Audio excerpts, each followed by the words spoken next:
Okay, so hello let's welcome to IAS marathon.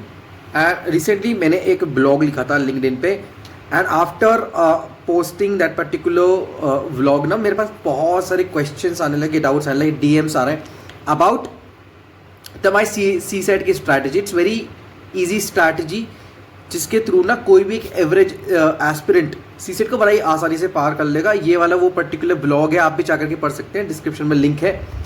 And इसके अंदर basically मैंने marks बताए थे किस तरीके से कंटिन्यूसली वो इंक्रीज ही हुए, राइट। पहले 67, देन 75, देन 90, राइट। तो इस तरीके से क्या ऐसा बेसिक मूल मंत्र है जो आपको सी सेट में ना थ्रू करा देगा। अब ना you have to listen to me very carefully. मैं यहाँ पर आपको ना कुछ पेजेस शेयर करूँगा and you have to make it for yourself, right. मैं आपको ये मेहनत नहीं करके दे सकता, कोई भी वाली आपको मेहनत करके दे नहीं सकता, आपको खुद ही करनी है। कैसे करेंगे? तो सबसे पहले तो ना इस तरीके की 4 चीज़ें बना लो, 3 ब्लॉक बनाओ। सबसे पहले ये 4 पेजेस हैं बेसिकली, कुछ भी नहीं है, ये पूरा सी सेट आपका क्लियर करा देगा। बात करते हैं ये 3 ब्लॉक इस तरीके से बनाओ, उसका नाम डालो section A, B, C। Sources भी बताऊंगा कहाँ पर है, सबके लिंक डिस्क्रिप्शन में दूंगा, सबके एग्जैक्ट सोर्स बताऊंगा कहाँ से क्या पढ़ना है। इसके अलावा कुछ अलग पढ़ने की जरूरत पड़ेगी नहीं आपने। बात करते हैं, आप 3 सेगमेंट में डिवाइड कर लो, एक इस तरीके से कॉलम बना लो 3। अब यहाँ पर आपको सबसे पहले लिखना है कि भाई what are the my strongest areas. सबसे पहला रूल तो बेसिक आपको पता ही होना चाहिए कि पहले तो सिलेबस पढ़ा जाता है एंड देन PYQs अटेम्प्ट किए जाते हैं। PYQs अटेम्प्ट करने के बाद बनेगा ये वाला थिंग, यस। ये 3 स्लॉट जो है वो आपके पेपर को अटेम्प्ट करने के बाद बनेगा। 2025 से लगाना स्टार्ट करो 2015 तक, ठीक है। ओके, तो ये 10-11 साल के जो आप पेपर लगाएंगे ना, उससे आपको पता चल जाएगा where are you actually getting it, right. कहाँ पर समझ आ रहा है आपको, कहाँ पर समझ नहीं आ रहा है। जैसे कि कुछ सेगमेंट्स ऐसे हैं, चाहे वो मैथ्स हो, रीजनिंग, आपके लॉजिकल रीजनिंग हो, डाटा इंटरप्रिटेशन हो, एंड आपका RC हो। अब ना आपने क्या करना है कि वो A, B, C में डाल देना है उन सबको, कौन सा आपका स्ट्रॉन्गेस्ट है, यानी कि कौन सा आपको मतलब ईजी टू अटेम्प्ट लगता है। मैं इसको कर लूँगा तो 100% करेक्ट ही होगा। जैसे फॉर एग्जाम्पल मैं लिखता हूँ, of course I have to study a lot after being such consistent in this particular exam. So जैसे मैं रेशियो प्रोपोर्शन, HCF, LCM, है ना, percentage, average, P&L, alligation and mixture, ये मुझे इजी लगता है। तो मैं क्या करता हूँ कि इनके जब भी क्वेश्चंस आते हैं तो सबसे पहले इनको थ्रू कर लेता हूँ कि भाई कौन कौन से क्वेश्चंस हैं। अभी स्ट्रैटेजी बताऊंगा, उसके बाद पर्टिकुलर सेगमेंट को लेकर के चलेंगे भाई, कौन सा सेगमेंट किस तरीके से टैकल करना है, ठीक है। दूसरा वाला लिखना है जो आपका एवरेज सेगमेंट है, यानी कि जो आपको कर सकते हो पर देयर आर चांसेस कि वो गलत हो सकते हैं और टाइम ज़्यादा कंज्यूम कर सकते हैं। तो you have to make a list of those particular topic और segments in this particular list which is a B, right. जैसे कि मैं लिखता था नंबर सिस्टम है, रिमाइंडर थ्योरम है, सिंपल इंटरेस्ट है, जो कंपाउंड इंटरेस्ट है वो, परम्यूटेशन कॉम्बिनेशन है, मुझे नहीं आता बिल्कुल, राइट। बहुत कुछ नहीं आता भाई, बहुत कुछ नहीं आता, फिर भी हो जाता है। सी सेट इज़ वेरी स्ट्रैटेजिक, ठीक है। GS से ज़्यादा स्ट्रैटेजिक है वो। कट ऑफ जाती नहीं है, 66% लानी है, मार्क्स लाने आपको आउट ऑफ 200। एंड यहाँ तो बात करते हैं C, ये आपका वीक एरियाज है, यानी कि जहाँ पर आपको बिल्कुल ही नहीं आता है समझ। जैसे कि मुझे स्टार्टिंग में जब बात करते हैं स्पीड टाइम डिस्टेंस नहीं आता था, जो ये जब का बना हुआ है, मैंने अपडेट करके बनाया इसको। जैसे कि मेरा परम्यूटेशन कॉम्बिनेशन है और आपका कंपाउंड इंटरेस्ट है और व्हाटएवर, बहुत सारी चीज़ें ऐसी हैं जो मैंने इसके अंदर लिखी। ये वो वाले क्वेश्चंस हैं, अगर मुझे एग्जाम में क्वेश्चन छोड़ने होंगे ना तो वो C वाले सेगमेंट में से छोड़ूंगा। मैं नहीं कर सकता वाले क्वेश्चन, नहीं है मेरे बस की, और नहीं मैं करना चाहता हूँ, मुझे ज़रूरत भी नहीं है एक्चुअली। कहाँ से करना है? सेगमेंट A से करेंगे और सेगमेंट B से करेंगे, बिकॉज वो आपका स्ट्रॉन्गेस्ट पॉइंट है। 20 क्वेश्चन भी, 30 क्वेश्चन भी कर लिए उसमें से तो यू विल थ्रू, राइट। क्योंकि फिर एवरेज वाले क्वेश्चन है, 50 क्वेश्चन में से अगर आपने 25 भी कर लिए तो आपका एग्जाम हो जाएगा, बहुत आसान से, राइट। अब बात करते हैं ना यहाँ पे, सबसे पहले 3 प्रॉपर लिस्ट बना करके ग्रुप में शेयर करना कि आपने आफ्टर एनालिसिस जो 10-11 साल के पेपर है, आपने क्या लिस्ट है वो आपकी, ठीक है। आप मुझे DM भी कर सकते हैं टेलीग्राम पर, लिंक डिस्क्रिप्शन में है। अब जैसे मैं ना हमेशा एक चीज़ करता हूँ जो आपको बता दूँ, काफ़ी टाइम से वो हमारा मेंटरशिप बैच में भी चल रहा है, काफ़ी टाइम से चल रहा है। हमारे 2 मिशन है, मिशन मंजिल एंड मिशन टूवर्ड्स मोक्षा। ये तो टूवर्ड मोक्षा तो 2026 वालों के लिए ही है, मिशन मंजिल 2027 एंड 2028 वालों के लिए है। तो अगर आपको वो भी ज्वाइन करना है तो इट्स ऑलरेडी ऑन गोइंग, उसको ज्वाइन कर सकते हैं, लिंक डिस्क्रिप्शन में। बात करते हैं जैसे कि अब मैं इस सेगमेंट ए में ना मैं कॉम्प्रेशन रखता हूँ, बिकॉज मेरे कॉम्प्रेशन बहुत ही स्ट्रॉन्ग है हमेशा से जब से एग्जाम दिया है। मतलब अगर मान लीजिए आप 25 से 30 क्वेश्चन मान लीजिए, 27 से 30 क्वेश्चन मान लीजिए, तो अगर मैं उनको देने बैठता तो 22 से 23 क्वेश्चन मेरे सही बैठ जाते हैं, ठीक है, कॉम्प्रिहेंशन के मेरे ऐसे है। तो मतलब इसके लिए क्या मैंने बहुत सारी प्रैक्टिस करी? नहीं, मैंने सिर्फ इसके लिए PYQs ही लगाए, इसके अलावा मैंने कुछ नहीं करा, ना जरूरत पड़ती है इसकी। कुछ थोड़े बहुत चीज़ें हैं बेसिक्स, वो मैं आपको बता दूंगा आने वाले टाइम में, वो करके चले जाना and you will be through. Compression गलत हो ही नहीं सकता अपना, ठीक है। ये 4 पेजेस की जो रीडिंग लगा रहा हूँ ना, बहुत सालों की मेहनत है, बहुत क्रक्स है, क्रक्स समझ रहे हो आप, अर्क बोलते हैं ना जिसको, वो है ये। अब जैसे कि मैं क्या गलती करता था वो लिखता था मैं इसके अंदर, जैसे कि मैं कैलकुलेशन मिस्टेक्स बहुत करता था। ये आपको लिखना है, और ये जब भी लिख पाओगे, जब भी एनालिसिस कर पाओगे, जब आपने पेपर्स को अच्छे से लगाया होगा with in a time bound manner, right. अब वही आप 2 से 5 2 से हम बात करते हैं 2 से 4 लगाओ आराम से, कोई दिक्कत नहीं है, 2 घंटे मिलते हैं इसको करने के लिए। 120 मिनट में आपको कितने क्वेश्चन करने हैं? 80 क्वेश्चन, राइट। अब ना सॉरी, एग्जाम के टाइम पे तो सबसे पहले आपने क्या करना है, 3 चीज़ आपने बना ली है, 3 सेगमेंट्स, बहुत जरूरी है, इसलिए बार बार इसका नाम लेता हूँ मैं, बार बार इसका जिक्र कर रहा हूँ, क्योंकि यही चीज़ है जो आपको थ्रू कराएगी एग्जाम में। अब सबसे पहले आपको क्या करना है, स्क्रोल करना है। पेपर जैसे आता है 7-8 मिनट लगाओ, स्क्रोल करो। कैसे लगाएंगे?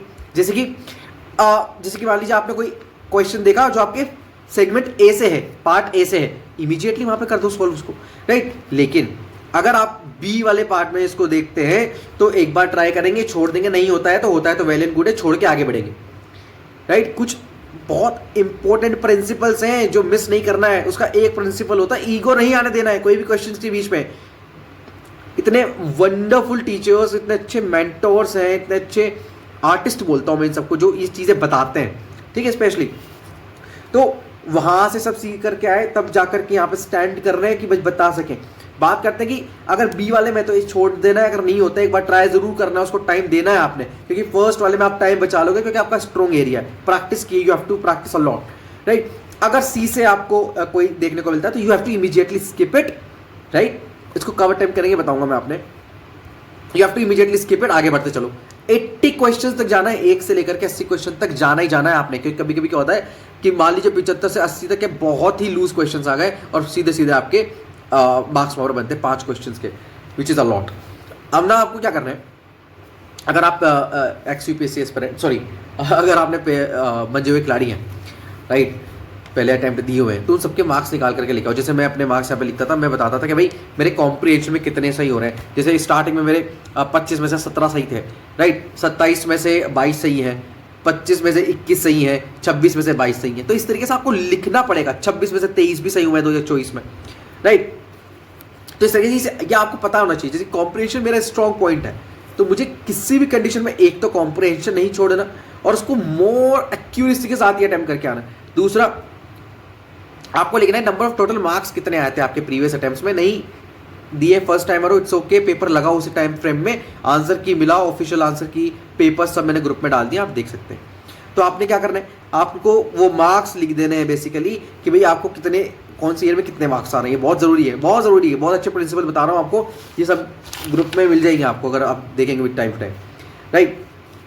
तो अगर यूँ समझ लीजिए आप 25 से 27 क्वेश्चन अगर RC से आ रहा है, रेडी कॉम्प्रिहेंशन तक आ रहा है, तो 50 मिनट, ये बेसिकली आपको कितने में कर लेना है, आप अंदाजा लगाओ 45 से 50 मिनट में आपने 25 से 30 क्वेश्चंस कर दिए, right. Which is not very impossible kind of thing है। एक बार प्रैक्टिस करोगे ये हो जाएगा आपका। तो बाकी के टोटल 120 मिनट है भाई, तो बाकी के 70 मिनट क्या करना है आपने, बाकी के सेगमेंट्स करेंगे, जैसे कि जिसमें आपका स्पेशली आएगा जो सेक्शन ए के जो आपके स्ट्रॉन्ग पॉइंट्स हैं वो वाले स्ट्रॉन्ग सेगमेंट्स हैं वो, और बी का जो आपके सारे क्वेश्चन बचे जिनमें हमें टाइम दिया था लेकिन क्वेश्चन सॉल्व नहीं हुए थे, वापस आकर के वहाँ पे देखना है। कॉम्प्रिहेंशन में अगर हम बात करें तो बहुत छोटी चीज़ बता दूँ, मैं चाहता था अलग अलग स्ट्रैटेजीज लेकर के आ सकता था, मैं चाहता हूँ एक ही वीडियो में सब कंप्लीट हो जाए। टाइम की बात करते हैं, बहुत इंपॉर्टेंट है टाइम का मेजर रखना, बहुत इंपॉर्टेंट है एक्यूरेसी रखना, और वो होगा प्रैक्टिस से ही होगा। प्रैक्टिस के सिवा कुछ भी नहीं है। जो प्रैक्टिस नहीं कर सकते ना मत देखो वीडियो। बात करते हैं कॉम्प्रिहेंशन की, तो उसको कॉम्प्रिहेंड कैसे कर सकते हैं वो मैं बता दूंगा आपको। जैसे कि you have to understand the crux theme, और बेसिकली उसको पढ़ने के बाद आपने समरी क्या लिया उससे, समझे क्या आप, ठीक है। अब ना बहुत सारी ऐसी चीज़ें होती है जैसे कि इन्फ्रेंस हुआ, राइट, और ऐसे बहुत सारे कीवर्ड्स हैं, उन सबका एक आपको A4 शीट लेकर के बैठना है और सारा का सारा मतलब लिख देना है, बड़ा ही आसान है। जैसे कि मैं बताता हूँ आपको, जैसे कि अजम्पशन हो गए, अजम्पशंस क्या होता है भाई, इम्प्लीकेशन क्या होता है, वो सब आपको प्रॉपर डेफिनेशंस जो कि मैंने ग्रुप में प्रोवाइड कर दिए, वो जाकर के देखो। क्वेश्चंस का अर्थ बदल जाता है उससे, इतना आपको पता होना चाहिए। तो अर्थ का अनर्थ ना हो, इसलिए पहले ही क्लियर रख करके चलना है इसको कि भाई इम्प्लीकेशन पूछा है, अजम्पशन पूछा है, समरी पूछी है, क्या पूछा है, ठीक है, ओके। अब मैं आपने बताने जा रहा हूँ, बहुत ही जो है फुल प्रूफ स्ट्रैटेजी है, मैंने खुद ने अप्लाई करी इसलिए बता दे रहा हूँ कि भाई क्या एग्जैक्टली करना है आपने। तो सबसे पहले तो गोल होना चाहिए कि वो मुझे 35 से 40 क्वेश्चन ढूंढने हैं जो कि बहुत ईजी है, जो कि होते भी हैं, जिसमें आरसी वारसी सब आ गया आपका, राइट। 35 से 40 क्वेश्चन इसमें बहुत ईजी है भाई, बहुत ईजी क्वेश्चन आते हैं, मतलब आप कर सकते हैं, अगर उनमें एक एक दो मिनट भी लगाएंगे तो हो जाएगा, राइट। तो मान लीजिए 50 मिनट 1 घंटा लगा दिए, चलिए इसके अलावा क्या करना है, 10 क्वेश्चन और करने, सेफर साइड में खेलो ना यार। 45 सही हो गए आपके, कितने बन गए, 100 प्लस तो ऐसे ही बन जाएंगे, राइट। तो इसलिए कह रहा हूँ। तो जनरल प्रिंसिपल्स की अगर हम बात करें तो क्या होगा, जैसे प्रैक्टिस करो जीके पेपर्स के साथ, जीएस के पेपर्स के साथ। डू नॉट चेक आंसर की in between GS and CTS exam, ये नहीं करना है। और फ्लिपिंग करनी है, फ्लिपिंग टेक्निक क्या होती है बताता हूँ आपको, बहुत मजा आएगा देखना भी। अपना कुछ प्रिंसिपल्स बताता हूँ आपको रीडिंग कॉम्प्रिहेंशन के लिए। सबसे पहले तो स्पीड रीडिंग करने की आदत डालो, राइट। कॉम्प्रीहेंड करने की आदत डालो कि भाई जैसे हम रीडिंग कर करके उसको किस तरीके से सोल्व कर सकते हैं। सोर्सेज बताऊंगा अभी आने वाले टाइम में कहाँ से करना है। फिर आपने करना है read the question first, question को बहुत अच्छे से पढ़ना है कि क्या है। ये मिस्टेक ना बहुत ही बेसिक है और बहुत ही ब्रूटल है, मैं बताता हूँ आपको ना, बहुत ज़्यादा रिग्रेट करोगे आप इस बात को अगर आपने क्वेश्चन अच्छे से नहीं पढ़ा। फिर कुछ सर्टेन वर्ड्स होते हैं जिसमें फोकस करना है आपको, जैसे कि due to, because, but, also, by, unless, moreover, है ना। तो ये सब चीज़ें फोकस करना है आपने, राइट, ओके। अब ना इसमें कुछ टर्म्स होती है जैसे मैं आपको बता चुका हूँ, इन्फ्रेंस, कंक्लूजन, है ना। तो रूल है फर्स्ट पैसेज देन क्वेश्चन, ये बात आप याद रखना, ये रूल है, इसको लिख लो आप कहीं ना कहीं, इसको बहुत ही कंठस्थ कर लो इस बात को कि क्वेश्चन पहले नहीं पढ़ना है, पहले पैसेज ही पढ़ना है। मुझे पता है कि जब टाइम नहीं होता है तो आप क्वेश्चन ही पहले पढ़ेंगे, फिर उस पर जाएंगे, बहुत टाइम वेस्ट हो जाता है। करके देखो एक बार, और करके कब देखोगे, अभी घर पे, अभी समय है, अभी है समय कि भाई पहले आप क्वेश्चन पढ़ के आंसर लगा के देख लो, फिर पैसेज पढ़ लेना, ज़्यादा सही हो रहे हैं तो ऐसे कर लो भाई, है ना। कोई हार्ड एंड फास्ट टूल नहीं है, लेकिन अगर पैसेज करके करोगे तो it's very easy to comprehend it, very easy, right. Assumptions हो जाएगा आपको, first read and then you have to answer, okay. Next हम बात करते हैं अप्रोच, उसमें फ्लिपिंग टेक्निक बहुत काम आती है। आपका दिमाग ना basically you also know that कि भाई अलग अलग पार्ट्स में डिवाइड है, राइट। मेनली अगर देखें तो राइट, लेफ्ट और आपका सेंटर, ठीक है। तो ना तीनों का काम अलग अलग है। जैसे कि अगर हम बात करें तो जैसे ही आपने जैसे कि मैथ्स एंड एलआर के क्वेश्चन करना स्टार्ट किए, फिर आरसी के क्वेश्चन स्टार्ट किए, राइट। तो ना दिमाग का अलग पार्ट बेसिकली उस समय एक्टिव रहता है, क्योंकि एलआर के लिए दूसरा पार्ट काम करता है, आरसी के लिए दूसरी चीज़ काम करती है। अब आपने क्या करना है, इतना कॉम्प्लिकेशंस में नहीं जाना है, सिंपल सी बात है। फ्लिपिंग टेक्निक बोलती है कि कुछ क्वेश्चंस कर लो, जैसे 10 क्वेश्चन आपने एलआर के कर लिए और फिर 10 क्वेश्चन आरसी के कर लो, फिर 10 क्वेश्चन मैथ्स के कर लो। तो इस तरीके से करना है आपको।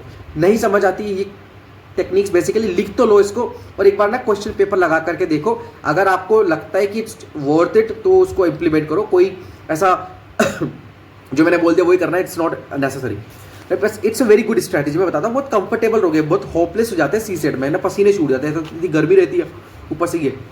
तो अप्रोच में फ्लिपिंग टेक्निक में क्या करना है, पहला पॉइंट लिखो आप, identify and find the 35 to 40 easy question जो मैं कर सकता हूँ। फर्स्ट 10 मिनट में मुझे यही रूल आउट करना है कि भाई कौन कौन से क्वेश्चन मुझे करना है। रूल आउट तो मतलब वो करेंगे जो बेसिकली सेगमेंट सी में आते हैं, आपके पार्ट सी में आते हैं। तो पहले इन क्वेश्चंस को मार्क करूंगा और इनको पहले करके बाकी को एलिमिनेट करेंगे। फिर हम बात करते हैं मैथ, एलआर और आरसी की। तो वही सब चीज़ें मैंने बता दिया भाई, अलग अलग टाइम पे अलग अलग करो। जैसे 10 क्वेश्चन के कर लिए, फिर 10 क्वेश्चन में कर लिए, आपको रोमांच भी बना रहेगा उसके अंदर ही, ठीक है। ये चीज़ आपको क्या देगी, फ्लिपिंग टेक्निक ना आपको देगी कि आपका फियर कम हो जाएगा और आपका कॉन्फिडेंस बहुत बढ़ जाएगा। इतना बात आप याद रखो, बहुत इंपॉर्टेंट है। ब्रेन टायर्ड अगर हो गया, क्योंकि इट्स ऑलरेडी गेटिंग बर्नआउट, कि भाई आपने पहला पेपर देकर के आए हो, 2 घंटे का ब्रेक हुआ है, उसके बीच में बर्नआउट हुआ, बहुत ज़्यादा चीज़ें आपके दिमाग में चलती है, आंसर की रहेगी, होगा नहीं होगा, पेपर बिगड़ गया, नहीं और अब नहीं सुनना है ये सब चीज़ें, ये एग्जाम के पहले बताऊंगा आपको। पर ब्रेन टायर्ड हो जाता है, इतना बात आप याद रखेंगे, बहुत इंपॉर्टेंट। ओके, अब ना मैं आपको बताता हूँ, जैसे कि मैंने यहाँ पर ना इस तरीके से बनाया, जैसे 2022 का पेपर मेरा आया, उसमें आरसी में मैंने क्या क्या गलती करी और क्या क्या सही किया। उसके अलावा मैंने 2021 का पेपर लिखा है ना, कि भाई किस तरीके से मैंने क्या गलती करी, सब चीज़ें मैंने इसके अंदर लिखी। वो सब आपका अलग अलग हो सकता है, मैं इसे बताऊंगा नहीं, वाली चीज़ें बताने की नहीं होती है, क्योंकि आपने खुद ही करना होता है। बट एक चीज़ जरूर याद रखना, 2-3 चीज़ें तो तैयारी करके लेके जानी है आपने, कि भाई पहले तो जो आरसी के लिए जो इंपॉर्टेंट टर्म्स हैं, कॉरोलरी है, आपका इन्फ्रेंस है, उनकी एक लिस्ट बना लो, बहुत इंपॉर्टेंट है।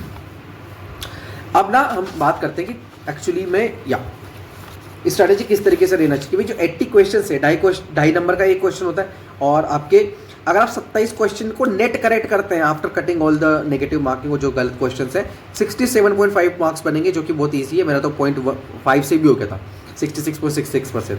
ठीक है, तो हम इसकी बात करते हैं। तो फर्स्ट 8 से 10 मिनट आपने क्या करना है, पेपर को थ्रू करना है। बार बार इसलिए बोलता हूँ so that you can understand कि यही ज़रूरी है। बार बार बोलने से ही पता चलता है, आपने आपको तभी तो बता पाओगे आप। यूनी एग्जाम में आप याद कर रहे हो स्ट्रैटेजी, या मैं कोई नई बात बोली थी, नहीं, ये तो मुझे पता है भाई, मेरा तो रोज़ का काम है। तो पहले आपने 40-45 क्वेश्चन है वो सॉल्व कर लो उनको, कि भाई ये वाला टाइम, ये टाइम मैं इनमें दूंगा। अगर मेरे number of questions come attempt होते हैं, तब मैं उठाऊंगा बी वाले और सी वाले। सिंपल। इसलिए मैं कह रहा था, बाद में बताऊंगा आपको, सी वाले तो तभी उठाने हैं जब आपके 50 से भी कम हो रहे हो क्वेश्चन।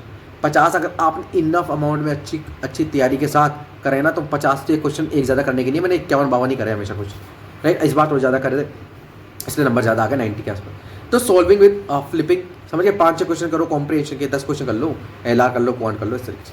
ठीक है, प्रिंसिपल बहुत इंपॉर्टेंट है। पहला प्रिंसिपल है नो ईगो। ईगो नहीं लाना है, किसी भी पर्टिकुलर क्वेश्चन में नहीं हो रहा है तो उसको करके जाऊँगा आज तो, क्यों भाई। दूसरा जो क्वेश्चन आएगा जो कि ज़्यादा ईजी है, वो भी तो 2.5 नंबर का है ना, बस छोड़ दो, उसके अटेम्प्ट भी मत करो, छोड़ो। Focus on easy question of course, क्योंकि ईजी और दोनों क्वेश्चन आते हैं इसमें, ईजी, एवरेज एंड हार्ड। तो आपको ईजी क्वेश्चन पकड़ने हैं, और जो कि ईजी क्वेश्चन हो भी चाहते हैं। एंड स्विचिंग मैथ्स कॉम्पिटिशन, इस तरीके से आप कर सकते हैं। And that's the all crux of the particular strategy. 2-3 principles हैं जो मैंने सीखे हैं विद इस तैयारी में। जैसे कि हम ना, कुछ चीज़ें होती हैं बहुत छोटी चीज़ें हैं, लेकिन ये करने में ना बहुत बड़ा इम्पैक्ट करती है। फॉर एग्जाम्पल, मैं जाते हैं ना, जैसे ही हाथ में आती है मेरे पास पेपर, मैं सबसे पहले ABCD लिखना स्टार्ट करता हूँ पीछे, राइट। और उनका जो राइट, क्योंकि ना उस पर 1 2 3 4 5 6 7 8 से करना हूँ, जो थोड़ी बहुत टेबल्स होती हैं वो लिख देता हूँ फटाफट से। उसके अलावा मैं क्या करता हूँ कि ना, पेपर में जाते ही सबसे पहले लिख देता हूँ कि कैलकुलेट कामली, एंड पेपर के एंड में लिख देता हूँ fill OMR carefully, sorry, right. ताकि आप जब क्वेश्चन पेपर कंप्लीट हो जाएगा, तो आपको OMR फिल करते वक्त याद रहे कि मुझे क्वेश्चन गलत नहीं भर देना, पूरी मेहनत खराब हो जानी नहीं तो। और पेपर के पहले ही आप याद रखो कि मुझे कैलकुलेट बहुत कामली करना है। जिस वक्त मैं कैलकुलेट कर रहा हूँ, सिर्फ कैलकुलेट ही कर रहा हूँ, कोई और मिसकंसेप्शन मेरे दिमाग में नहीं चल रहे हैं, मिसकैलकुलेशन नहीं चल रहे हैं। Now this is the list जिसको मैं बताता हूँ सोर्सेज कहाँ से आपने करने हैं। तो मैं बताता हूँ आपको, लिंक यहाँ पर भी आपको डिस्क्रिप्शन में मिल जाएगा, एंड स्क्रीन पर भी आपको देखने को मिल रहा है। देखिए यहाँ पर जो आपको ये दिख रहा है ना, ये लिस्ट बेसिकली क्या बता रही है, ये इतना सा बता रही है कि भाई सबसे पहले ना आपको 3 चीज़ें लिस्ट आउट करनी पड़ेगी। पहला कि भाई बेसिक कॉन्सेप्ट कहाँ से पढ़ूँ सी-सेट के, मैं अभी इसलिए लेकर के रहा हूँ क्योंकि टाइम है आपके पास, कर सकते हो आप, राइट। दूसरा PYQs, जो कि सबसे पहला काम है आपका, वो करना, ठीक है। और तीसरा है कि भाई उससे रिलेटेड कॉन्सेप्ट, अलाइड कॉन्सेप्ट कौन कौन से, या फिर कोई सा ऐसा सोर्स है जो आपको सभी एक जगह ला करके दे दे। तो पहली प्लेलिस्ट है PYQ में। अगर हम बात करें तो चैनल बताता हूँ, बहुत अच्छे अंडरस्टैंड UPSC का चैनल है, जिसमें पूरे PYQ सोल्व करा रखे हैं। स्पेशली सीरीज़ देखना सत्यम भाई की, सत्यम सर की, जिन्होंने RC को सोल्व करा रखा है। उन्होंने अपने ओरिजिनल पेपर्स के थ्रू क्वेश्चन पेपर को सोल्व करवाए हैं। इवन जो LR है, मैथ्स है, उन सबके भी क्वेश्चन, मैथ्स के क्वेश्चन कॉन्सेप्ट ही नहीं लगाया उस बंदे ने समझ रहे हो आप, मैथ्स के कॉन्सेप्ट ही नहीं लगाए और उन्होंने क्वेश्चन को आंसर कर दिया।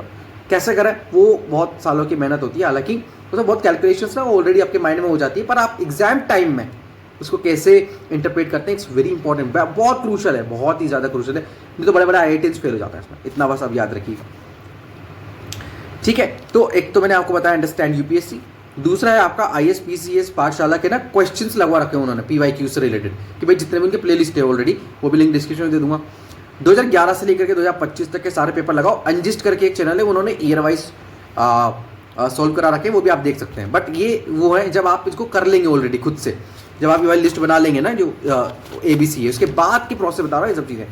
तीसरा but not the least, most important बता रहा हूँ, नीलेश सर हैं, civil service with Nilesh sir, उनकी प्लेलिस्ट की सीरीज़ है, मतलब पूरी एक प्लेलिस्ट है, पूरी सीरीज़ बना रखी है उन्होंने सी-सेट की, वो ज़रूर जा करके देखो। पहले उन्होंने कॉन्सेप्ट समझाया, फिर PYQ पे इंप्लीमेंट किया, UPSC के जितने भी एग्जाम्स में क्वेश्चन आए हैं उन्होंने वहाँ पर उसको एक्सप्लेन किया। बहुत ज़रूरी है ये वाली प्लेलिस्ट, बहुत ज़रूरी है। सबसे पहले इसको ही कर लो, अगर कुछ भी नहीं कराना अभी तक इसको कर लो, उसके बाद आप बाकी चीज़ें कर सकते हो। तो अंडरस्टैंड UPSC की भी अवेलेबल है वाली सीरीज़, तो वहाँ से भी आप देख सकते हैं। थोड़ी बहुत प्रैक्टिस खुद से करो और रोज़ कुछ ना कुछ क्वेश्चंस लगाओ, इसके बहुत इजी पड़ जाएगा अगर आप उसको ढंग से प्रैक्टिस कर लेंगे, नहीं तो इट्स वेरी टफ। क्योंकि मेरे बहुत सारे फ्रेंड्स हैं जिनके नहीं होता है सी-सेट यार, और मेरा भी नहीं होता था स्टार्टिंग में, लेकिन व्हेन आई अंडरस्टूड कि भाई इस तरीके से चीज़ें कर सकते हैं, तो उसके बाद आपको हेडेक नहीं रहेगी, जीके आपका मेन हेडेक रहेगा, उसी पे आप फोकस कर सकते हैं। अब ये अगर आप 1 घंटा भी दे देंगे इस समय तो इट्स वेरी ठीक है, हो जाएगा, लेकिन ये सब आपको पहले करना पड़ेगा ना। तो 3 ज़्यादा सोर्स भी नहीं बताया मैंने, कम सोर्स रखेंगे और ज़्यादा से ज़्यादा प्रैक्टिस रखेंगे, ठीक है सर मैम। तो ये था ओवरऑल आपका जितना भी मेरे को सीसेट के बारे में आपको बताना था। अब जैसे कि मैं ना इस पर वीडियोस बना सकता हूँ, जैसे कि भाई पर्टिकुलर मैथ्स के लिए कहाँ से पढ़े, कौन कौन से टॉपिक ज़्यादा इंपॉर्टेंट है, कितने क्वेश्चन आए थे, कितने अटेम्प्टेबल हैं, हार्ड, एवरेज, ईजी थे, राइट। उन पर्टिकुलर सेगमेंट्स में भी लिखा सकता हूँ, वो आप कमेंट्स में अगर आप चाहें तो बता सकते हैं, तो मैं बना दूंगा अल्टिल एंड अनलेस। ठीक है, जितनी भी जरूरत चीज़ थी मैंने आपको सब बता दी है, इनके नोट्स बना लो, बहुत ज़रूरी है, ठीक है। जब तक के लिए stay tuned and have a very nice day, all the best.